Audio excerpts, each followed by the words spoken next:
Go. Okay, so we're going to talk about a couple of things here on the table or on your bed at home, or if you can, get down on the ground. The ground usually works pretty well, especially if it's carpeted, you have a little bit of cushion and padding. But you want it to be reasonably firm here, because what we're going to try to do is we're going to try to use pillows, not for cushion, but to actually compress them into something that's going to be a little bit soft, but also firm, way to kind of guide the stability and drawing in of the ribs here to prevent flare, minimize flare, and then also the pelvis, the front of the pelvis to pull up and in too. So we're closing off that lower abdominal space, and what that actually does on the other side is it helps to create that pelvic tilt without collapse up here.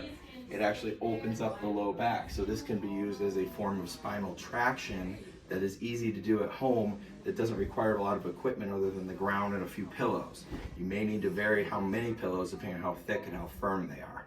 What you're gonna do is you're gonna come over on top of these pillows, and you want it to be, again, kind of covering the front of the pelvis and the lower ribs here. So you wanna be right down on top like so. So what I'm gonna do to minimize my hyperextension of my low back is I'm gonna rest my head down like this, okay? At least that's where I would be, just to start. You can hang out there, you can breathe. Again, you want to think about breathing mechanics as breathing from the sides of the ribs, of the lower ribs here. You can expand here because of the pillows not covering it, and that's how we would normally breathe there as well. But we want to keep the front and the back of the ribs compressed while we breathe out, in and out from the sides of the ribs here. And we want a relatively neutral spine. I'm going to let my legs down to relax, rest my head here, kind of find that neutral spine, and tuck it back a little bit more here. And I can just do this as a form of relaxing the low back to get it to relax, to actually allow a little gentle traction and decompression of the lumbar spine, especially if I've got some radicular symptoms down my leg, pain, numbness, tingling, that kind of thing. So from there, once that's good and relaxed, I can start thinking about the two halves of my eggshell here, and I can think about something like tucking my toes here and just lift, straightening the knee to, in effect, kind of start to imagine lifting the leg without actually lifting it, and one leg at a time. And what you want to think about is not the leg itself, but initiating that from your eggshell here. With that compressed, you would want to actually lift the pelvis from rotating in the thoracic here. So if I did actually want to lift that leg, I could kind of almost rotate my lower half to get the initiation there. It puts it in gear to engage the glute there. Same thing on the other side. Rotate a little bit, engage, and lift.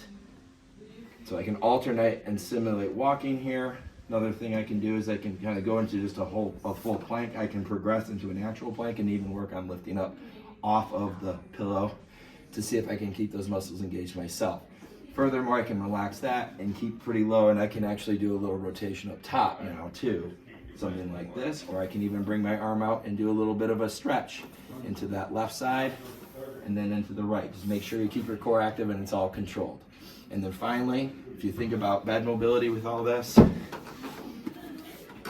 if I want to roll over in bed, say, I can straighten one leg and think about like a log roll. Again, use that core, use that rotation here, kind of come across the top part leading the bottom part in that case, pushing off and then bringing the bottom part along with, and that's how you engage your core and do that for bed mobility.